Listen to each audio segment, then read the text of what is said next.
Welcome to the Gummy Duncan training.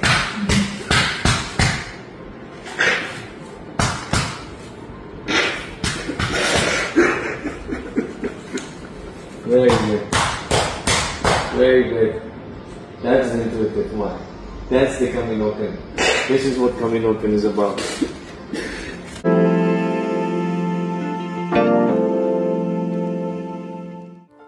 Ellen Adarna at Derek Ramsey sumasailalim ngayon sa matinding hamon ng kanilang relasyon.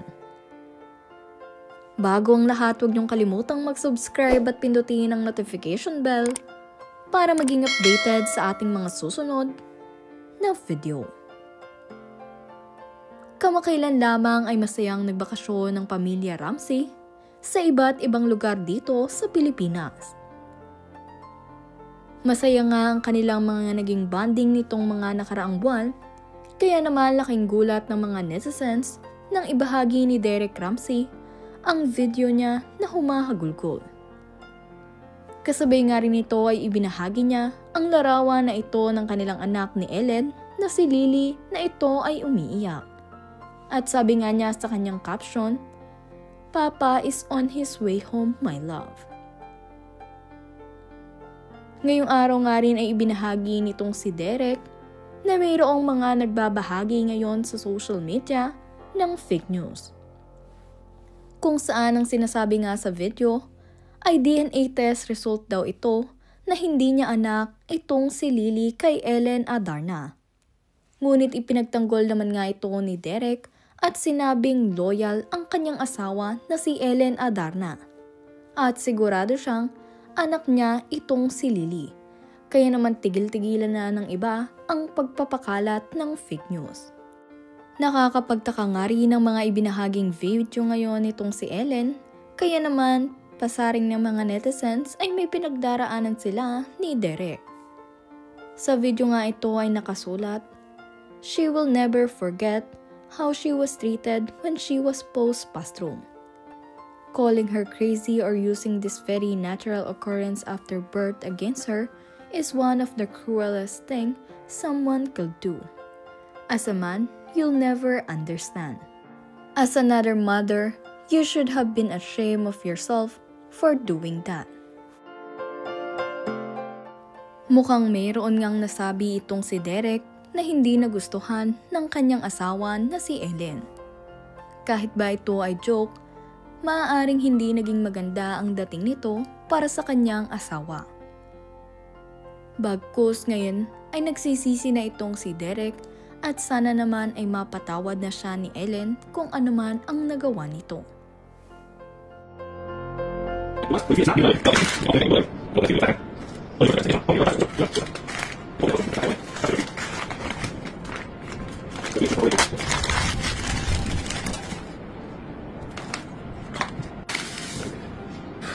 Make a decision.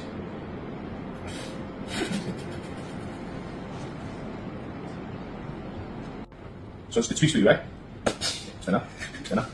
I don't want to. No, stand up. Stand up. That's a decision. That's a straight up decision. Come here. Come here.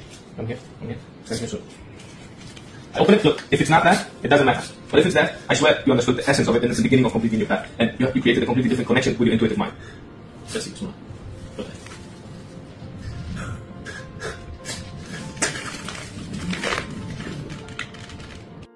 Welcome to the Gummy Duncan training.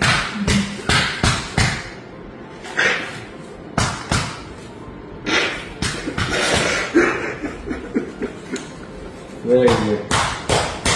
Very good. That's intuitive. Come on. That's the Kaminokan. This is what Kaminokan is about.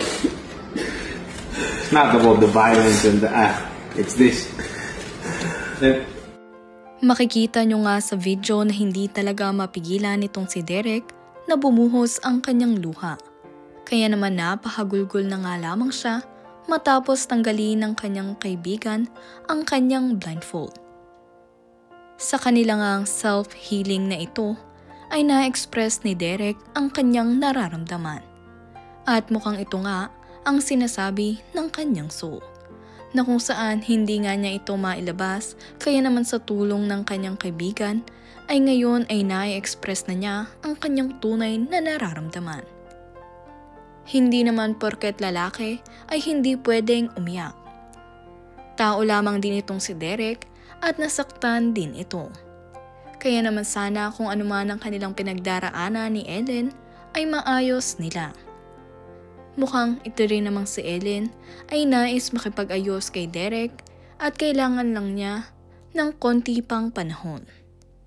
Mukhang hinihintay nga lamang din niya na mag-sorry itong si Derek sa kanya dahil makikita nyo naman sa kanyang mga ibinabahagi sa kanyang story ngayon sa Instagram. Mukhang pangunawa lamang ni Derek at pag-intindi ang kanyang hinihintay.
Narito naman nga ang ilan pang mga ibinahagi ni Ellen na tila ba pagpaparinig nga na mayroong nasabi talaga sa kanya itong si Derek Ramsey ngayong siya nga ay nasa postpartum.